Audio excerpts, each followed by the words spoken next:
माता मातृशक्ति, प्यारी बहनों एवं प्यारे बच्चों,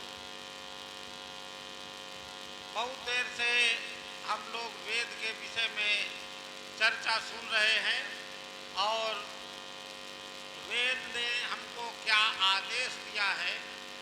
हमारा जो समाज राम के समय का और श्री कृष्ण महाराज के समय का जो समाज था, जो वेद के आधार पर उन्होंने बनाया था, समाज की व्यवस्थाएं बनाई थी। अब जैसे ये बार बार कहा जाता है कि वेद के मार्ग पर चलो, वेद के मार्ग पर चलो, सभी कहते हैं, लेकिन वो वेद का मार्ग क्या है? वेद का मार्ग क्या है? हमारे समाज के लोगों ने वेद के अनुसार समाज में जीवन जीने के लिए व्यवस्थाएं बनाई हैं।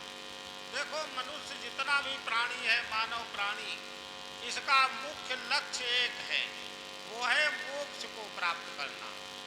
मोक्ष को प्राप्त करने का काम केवल मानव योनि में होता है और इस मोक्ष को ध्यान में रखते हुए 4 पद हैं मनुष्य के, धर्म, अर्थ, काम और मोक्ष। पशु पक्षियों के केवल 2 हैं, उनके अर्थ और काम है। धर्म और मोक्ष का मानव के अतिरिक्त किसी का कोई काम नहीं है। तो मनुष्य का जो मुख्य लक्ष्य है वो मानव जीवन में ही मोक्ष की वो कामना कर सकता है और मोक्ष को प्राप्त करने के लिए तप, त्याग, तपस्या और जो भी कार्य हैं वो कर सकता है। तो हमारे समाज के लोगों ने वेदों के आधार पर एक व्यवस्था बनाई है और वो व्यवस्था क्या है?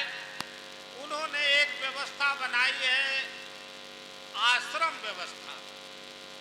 आश्रम व्यवस्था समझते हो? कोई बताओ कितने आश्रम होते हैं? क्यों भाई, पढ़े लिखे लोगों को तो मालूम होगा आश्रम कितने हैं? आप लोगों किसी को पता है आश्रम कितने होते हैं? आश्रम 4 होते हैं। कितने होते हैं? 4 आश्रम होते हैं।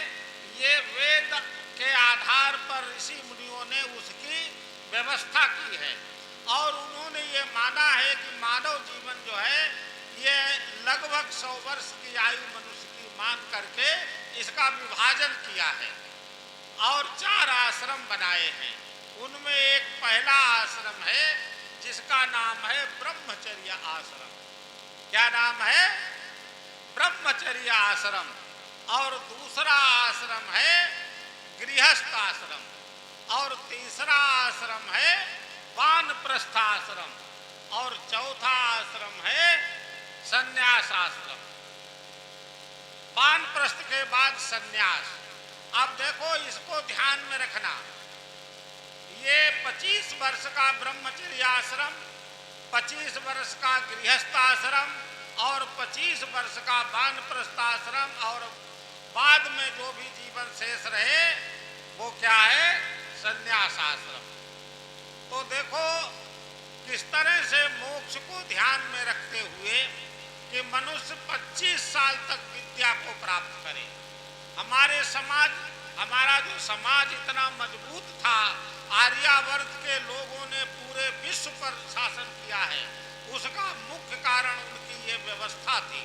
आश्रम व्यवस्था